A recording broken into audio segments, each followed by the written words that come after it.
This is the story of a young man named Peer Gynt.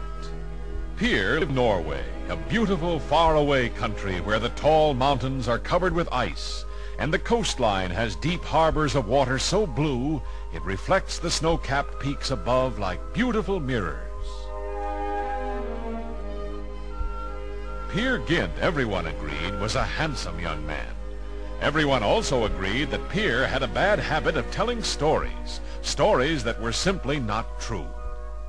When he grew up, Peer had decided he would marry a very beautiful girl just his own age. Her name was Solveig.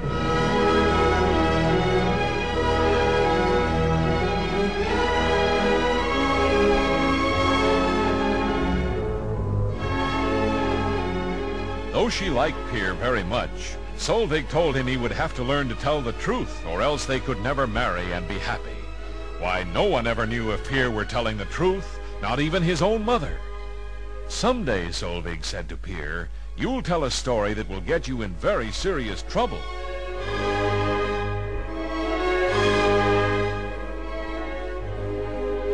But Peer just laughed. He didn't know how true those words of Solveig's were. One evening, as Peer was walking along, he thought to himself, I am clever, I am handsome, I can say just what I please. Peer thought so much about what a clever fellow he was that he forgot to watch where he was going, and he lost his way.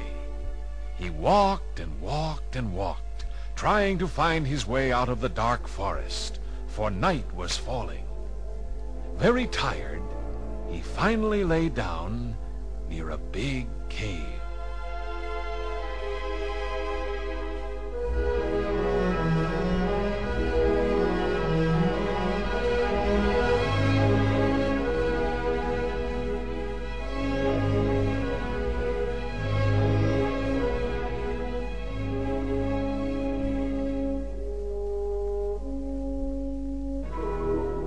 Then Peer seemed to hear a strange sound, but he fell asleep, not knowing that what he had heard came from deep within the mountain cave.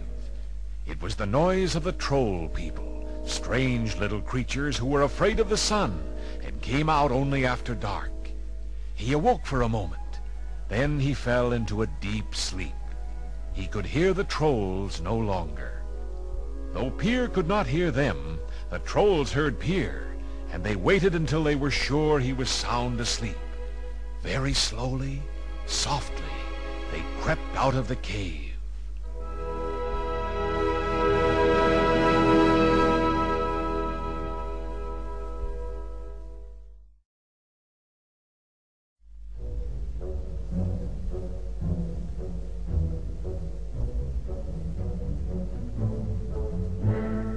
The trolls quickly formed a circle around Peer.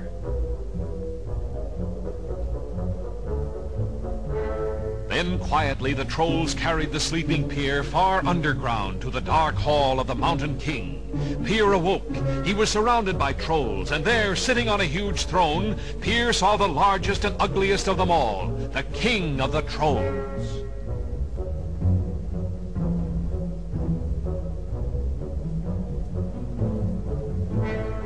Peer thought to himself, I will tell these people I am a very important prince. They will be frightened and they will let me go. So, acting very bravely, Peer told the ugly trolls that he was Prince Peer Gynt, son of the King of Norway.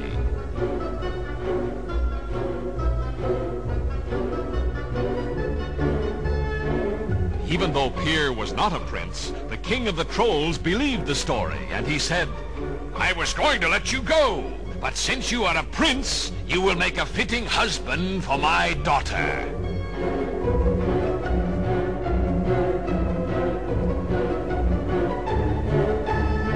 Then Peer saw the troll princess. She had hair like seaweed, long sharp teeth, and big pointed ears. I'm no prince, Peer shouted. I was only telling a story. And he started to run. But now the angry trolls wouldn't believe Peer. They chased him through the cave, screaming after him.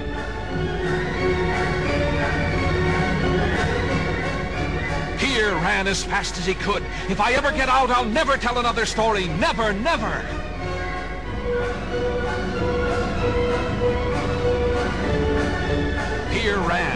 was hard to see in the dark. He ran faster and faster. A troll caught his leg. Pier shook loose. There was a guard. Pier bowled him over. He was almost free. He dived for the entrance and rolled out of the cave. He was safe.